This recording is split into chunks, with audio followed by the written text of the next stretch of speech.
Hi, ఎలా ఉన్నావు? నేను బాగానే ఉన్నాను. నువ్వెలా ఉన్నావు?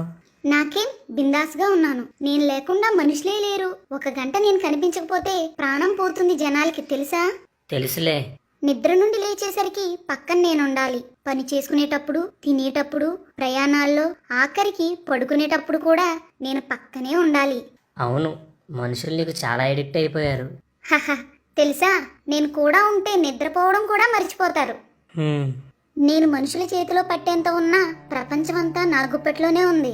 చిన్నపిల్లలు నేనుంటేనే భోజనం చేస్తారు. యూత్ కి నేనుంటే భోజనమే అవసరం లేదు.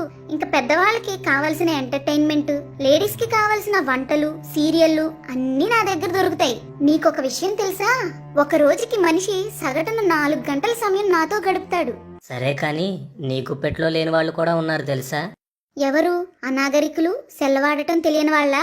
కాదు, మరి క్రైస్తవులు. హహహహహ. అదేంటి నవ్వుతున్నావు? జోక్ బాగుంది. జోక్ కాదు, నిజం. సమయాన్ని వృధా చేసుకోవద్దని బైబిల్లో ఉంది. కాబట్టి మా క్రిస్టియన్స్ నీతో గడిపి టైం వేస్ట్ చేయరు. పిచ్చివాడా, ఏం ఆలోచిస్తున్నావయ్యా? మా క్రిస్టియన్స్ దేవుణ్ణి ఎంతో ప్రేమిస్తారు. అందుకే లోకంలో ఉన్న అనవసరమైన విషయాలకి సమయం కేటాయించరు. నీకో విషయం చెప్పనా? మీ వాళ్ళలో కూడా చాలా మంది నా బానిసలే. అదేం కాదు, నువ్వు పొరపాటు పడుతున్నావు. ఒకవేళ నిన్ను వాడినా వాళ్ళ అవసరాలకో లేదా దైవికమైన విషయాల కోసమే వాడతారు. మా వాళ్ళు యూట్యూబ్ వాడితే దేవుని వాక్యం వినడానికి, వాట్సాప్, ఫేస్బుక్ వాడితే దేవుని వాక్యాలు పంపుకోవడానికి మాత్రమే వాడతారు. భలే చెప్పావు. నిజమే, వాళ్ళు అందుకే వాటిని వాడదాం అనుకుంటారు.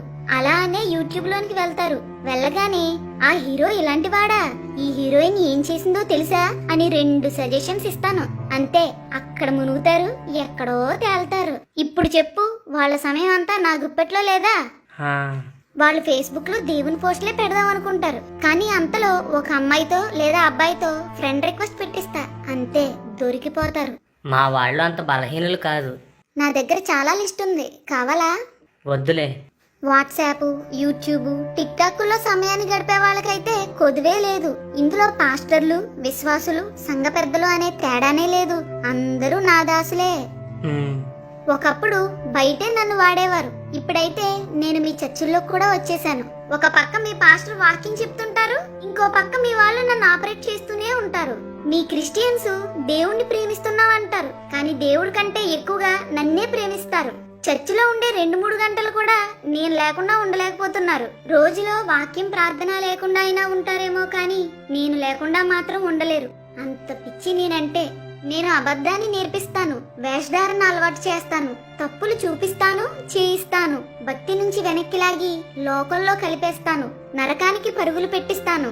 నన్ను మితంగా వాడిన వారికి నేను ఉపకారిని, కానీ అతిగా వాడే వారికి మాత్రం అపకారిని. నా ద్వారా దేవుని వాక్యాన్ని విని బలపడిన వారు ఉన్నారు, బలంగా దేవునిలో ఉండి దిగజారిపోయిన వారు ఉన్నారు. నన్ను ఒక పరికరంగా చూసి అవసరానికి వాడితే మేలు చేస్తాను. నాతో అతి సాన్నిహిత్యం మీ ఆత్మీయ జీవితాలకి ఎంతో నష్టం. వెళ్ళి మీ వాళ్ళకి చెప్పు, ఇప్పటికైనా మారమని.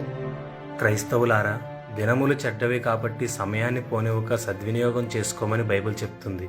కాబట్టి మన సమయాన్ని వృధాగా మొబైల్ ఫోన్తో గడపకుండా అవసరమైన మేరకు దాన్ని ఉపయోగిద్దాం. అజ్ఞానుల వలె కాక జ్ఞానుల వలె నడుచుకుందాం. ఆమేన్.